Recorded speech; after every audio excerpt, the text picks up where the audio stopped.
right, welcome back, everybody.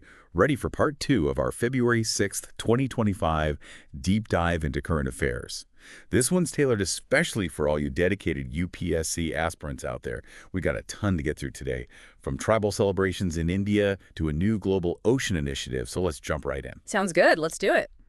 Okay, this first story, it really caught my eye. We talk about those tribal communities in Andhra Pradesh who finally got access to electricity. Yeah. Well, they decided to celebrate by performing this really cool traditional dance called the Dhimsa. I know what you're thinking, just another heartwarming human interest story, right? Yeah. But hold on, because there's actually a lot more we can unpack here, especially for those prepping for the UPSC. Absolutely. On the surface, it's a simple celebration of development finally reaching those communities. But the Dhimsa itself, it's incredibly significant, way more than you might think. For one thing, it's performed by lots of different tribal groups throughout that region. It's a powerful symbol of their shared heritage and their unity, and choosing this specific dance to mark the arrival of electricity, well, that speaks volumes, I think. It says a lot about the role of tradition, even as these communities embrace modernization. And that's where things get really interesting for me personally.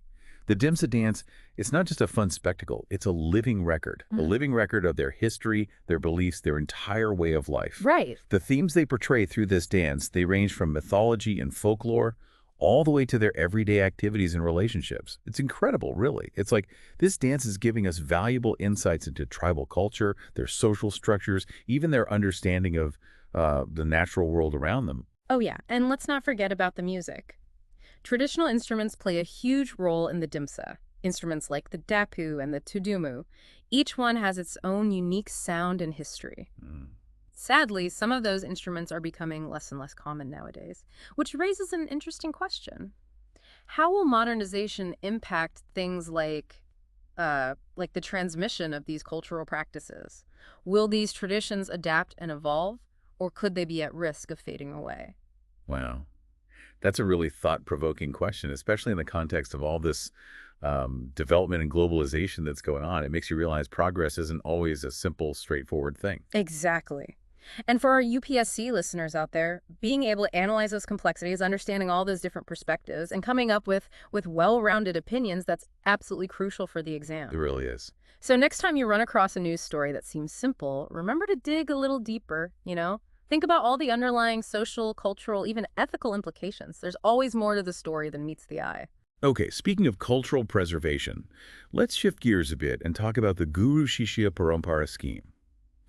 This is something the Ministry of Culture recently launched, and honestly, I'm a huge advocate for supporting traditional art, so I'm really excited about this. It's a great program. It aims to give financial assistance to cultural organizations so they can keep training artists, keep passing those skills down through generations under the guidance of experienced gurus. What's really fascinating about this scheme, to me at least, is that focus on continuity, that Guru-Shishya tradition. It's been the backbone of Indian art forms for centuries.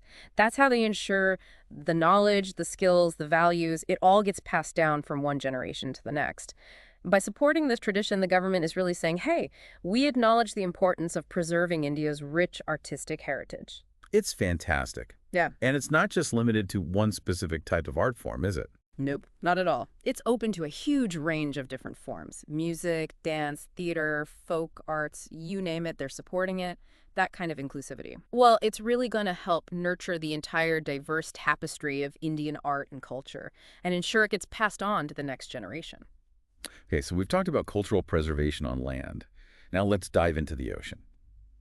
There's this new ocean coordination mechanism that was just announced. And I have to admit, when I first heard about it, I was kind of like, okay, what does this have to do with the UPSC exam? But then it hit me, our oceans, they're not just crucial for the environment. They're vital to the global economy, international relations, even security. So yeah, it's actually really relevant. You're right, absolutely right. Our oceans are facing all sorts of threats. Pollution, overfishing, habitat destruction, climate change. It's a lot. This new initiative, it's being spearheaded by the Intergovernmental Oceanographic Commission of UNESCO. And it's a huge step. It's a recognition that we need to work together globally if we want to tackle these problems. And I noticed something interesting. They're focusing on a very specific region to start. The Caribbean and the North Brazil Shelf. Why that area first, I wonder? Well, that area is what we call a biodiversity hotspot.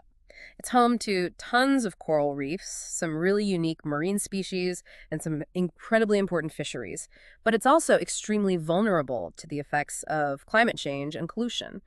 So by starting there, they're trying to, I guess, demonstrate how effective this collaborative approach can be, especially in a place that really needs it. Yeah, that makes a lot of sense. And the scale of the investment, that caught my eye too.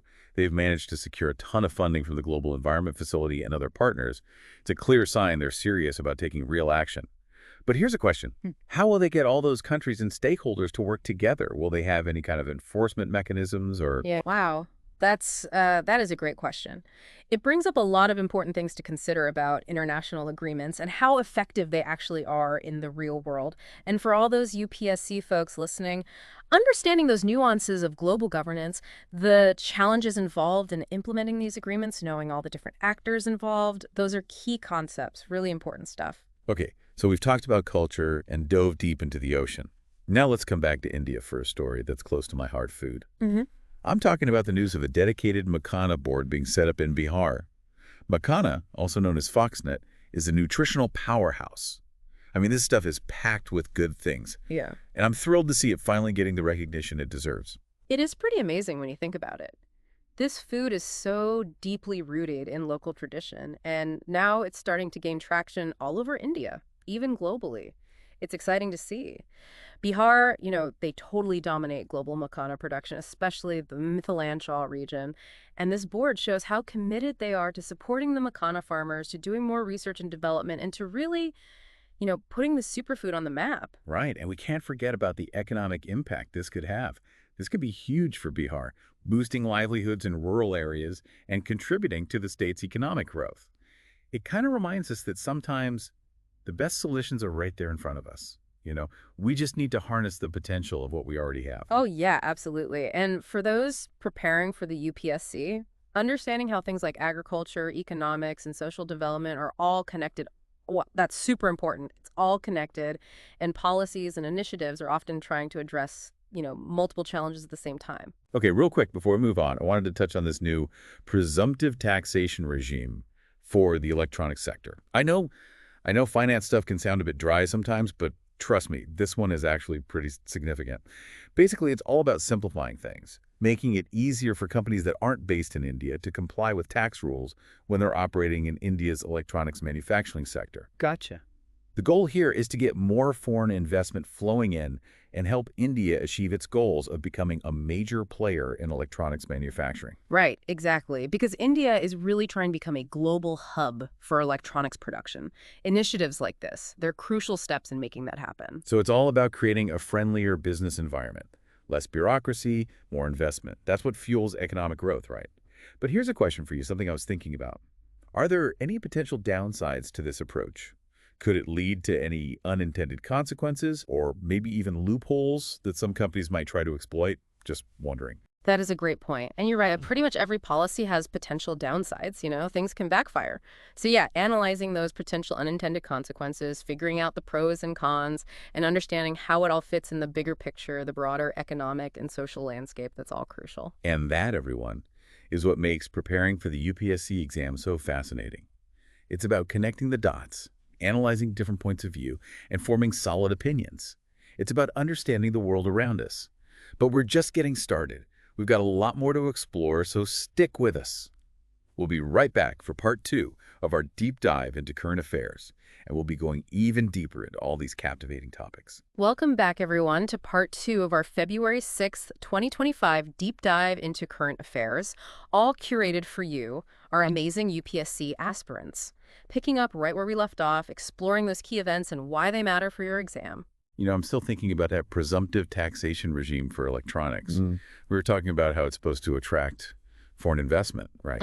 And boost India's whole manufacturing game. Yeah. But I'm curious, what about the Indian companies already working in that sector? How does it affect them? Great question. It really highlights how we need to think about the big picture, the impact on everybody. So while, yeah, this regime is all about attracting foreign companies, we've got to make sure things stay fair for the domestic ones, too. Right. a level playing field, right? So the government has to kind of walk a tightrope, balancing these incentives for foreign investment while also making sure they're supporting those existing Indian companies, maybe through specific policies, maybe some tax breaks, something like that. It's a balancing act for sure. Yeah. Bringing in that foreign expertise and the money, yeah. But also making sure we're encouraging our own homegrown innovation and those entrepreneurs. You got it. And for you UPSC folks out there, it's not just about understanding what the policy says. It's about analyzing, who it impacts, how it affects the entire economy, even India's place in the global market, all that stuff. And speaking of India's place in that global market, we got to talk about cotton. I was reading about this 5-year mission to boost cotton farming. And they kept mentioning this extra long staple cotton, or ELS cotton. It sounds like a small thing, like a tiny detail. Yeah. But my gut says it's not small at all. Yeah, you're right on the money with that one. ELS cotton, it's kind of a big deal. High quality stuff used in those fancy textiles. Problem is, India relies a lot on imports for that type of cotton. And that puts us at a disadvantage when we try to compete in that global textile market. So this mission, it's a strategic move, a way to change that. So if we start producing more of that ELS cotton ourselves here in India, then we can cut down on those imports and boost our own textile exports, right? It's like leveling up, moving up that value chain. Not just making a lot of stuff, but making really good stuff too. Exactly. And don't forget, it's not just about the economics here. This mission, they're really emphasizing sustainable farming too. That's crucial for keeping the whole industry healthy in the long run. And of course, it's good for the environment too. So for the UPSC folks listening, this one story touches on so much: agriculture, economics, the environment, sustainability, even global trade. Okay, switching gears a bit now to something that might not sound quite as exciting as cotton or electronics, but trust me, it's just as important. Data. We mentioned Garbi in Idrastia before, remember? That massive data repository all about maternal and child health. It's like a treasure trove of information, but I'm having a hard time wrapping my head around just how big it really is. Oh, it's huge. We're talking about clinical data, images, biosamples, all from thousands and thousands of pregnant women, newborns, mothers. Wow. All of it housed at the Translational Health Science and Technology Institute, or THSDI. This data has the potential to revolutionize how we understand maternal and child health, truly. Okay, but what can we actually do with all this data?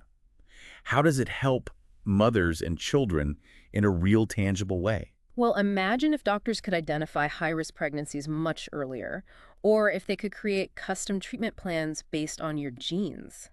That's the kind of thing this data can help with. Researchers can use it to come up with targeted interventions, improve healthcare policies.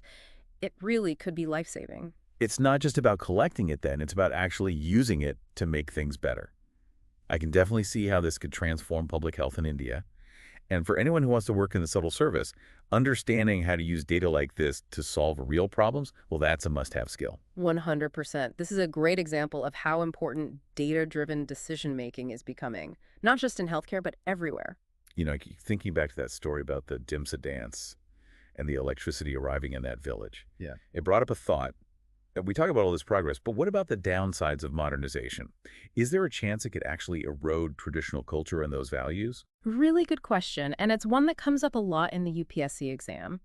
Because development and modernization, yeah, they bring a lot of good stuff, but we can't ignore the potential social and cultural impacts. Like, what happens when those communities are more connected, more exposed to the outside world? Do they start to lose their unique cultures?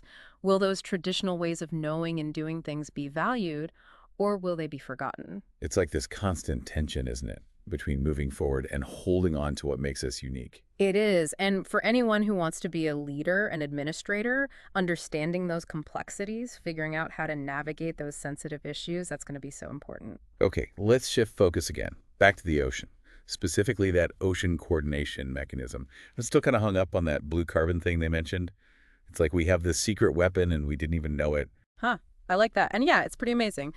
Blue carbon just refers to the carbon that's stored in those coastal ecosystems. Mangroves, seagrass beds, those salt marshes, they're like carbon-sucking superheroes. They absorb tons of CO2 from the atmosphere. So if we protect those ecosystems, if we restore them, we're not just like saving pretty plants and animals. We're actually fighting climate change. It's like a natural solution. But how do we even measure that? How do we know how effective blue carbon really is in slowing down climate change? That's where the science comes in. There are tons of scientists out there working on ways to measure just how much carbon these ecosystems can actually suck up, so we can figure out their true value in this whole fight against climate change. Makes sense. That information is super valuable for the people making policies and for the conservationists working to protect those habitats. It just blows my mind how everything's connected, you know. Protecting our oceans, it's not just about saving the fish and the coral. It's about tackling climate change, making sure people have enough food, and protecting our whole planet. It all ties together. And for those prepping for the UPSC, that's a key takeaway. You've got to understand these interconnected challenges, how they play out on a global scale. It's all important. Totally right. And remember, the exam isn't just about memorizing facts. It's about thinking critically, connecting those dots, seeing the big picture. Well said. And we're just getting warmed up. There's still so much more to discuss, so stay tuned for the final part of our deep dive, where we'll wrap everything up and give you some final tips for your UPSC journey. And we're back for the final part of our February 6th, 2025 deep dive into current affairs.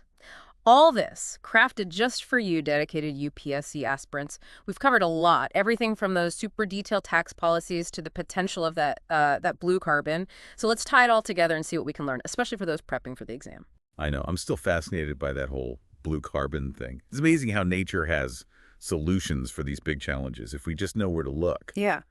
But it made me think, you know, what are people actually doing to protect and restore those blue carbon ecosystems? Like in the real world, what's happening? Well, that's where initiatives like that ocean coordination mechanism we talked about really come in. Remember, we talked about how they're starting with the Caribbean and that North Brazil shelf. That whole region is just packed with those mangroves, those seagrass beds, all those salt marshes. And this initiative, it's bringing everyone to the table. The governments, the scientists, the conservation folks, even the people who live in those communities, they're all working together to come up with plans and actually put them into action. So it's not just one thing, it's everything. It's the research, the policies, getting the community involved. It's all connected. It's not just save the planet stuff. It's recognizing that those ecosystems, they matter for us too. They help with climate change. They support people's livelihoods. It's a big deal. Exactly. And for all our UPSC listeners out there, understanding that kind of integrated approach to conservation, that's key. It's about seeing how everything's connected, the environment, the social stuff, the economic side, it all plays together. Okay, let's circle back for a minute. Back to that story we started with, the tribal communities in Andhra Pradesh celebrating electricity with that Dhimsa dance. It's such a striking image, you know? And it got me thinking about the good and the bad, the promise and the potential downsides of all this development. Oh, for sure. That dance, with all its history and those traditional instruments, it reminds us that protecting culture is important, especially when things are changing fast. It brings up a lot of questions about what development means for people's way of life, about whether everyone will start to have the same culture, about whether we need a kind of development that respects those local values.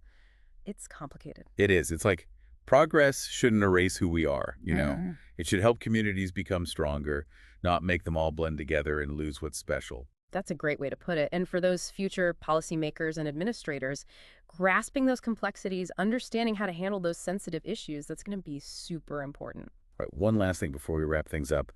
We talked about the Makhana Board in Bihar, remember? And how this superfood, this makhana, could really help their economy grow. But got me thinking, you know, about how important that traditional knowledge is and those indigenous crops. They can really help with sustainable development. Oh, absolutely. That makhana, it's a perfect example of how those old ways of knowing things, those local crops, can help with everything. Growing the economy, making sure people have enough food, even protecting the environment. It's about valuing what we already have and finding smart ways to use it. It's like that perfect blend of old and new, you know, Yeah. where that ancient wisdom meets up with modern science. And for those gearing up for the UPSC, that's a great point to remember. That exam, it's all about analyzing tough questions, making connections, and coming up with well-thought-out opinions. So true. Well, that brings us to the end of our February 6th, 2025 deep dive into current affairs. We've talked about so much today, those tribal celebrations, that global ocean initiative, those complicated tax policies, even the power of data. I hope you found it useful and maybe even a little bit entertaining. And remember, this is just the beginning. We want you to go out there, pick a topic that grabbed your attention, and really dig in. Do your own research, analyze it, make those connections. That's what prepping for the UPSC is all about. And we want to hear from you. What stood out to you today? What questions are still swirling around in your head? Drop a comment below and let's keep the conversation going. And hey, don't forget to like this video and subscribe to our channel for more of these deep dives all made just for you on your PSC journey. Until next time, stay curious, stay informed, and keep on diving deep.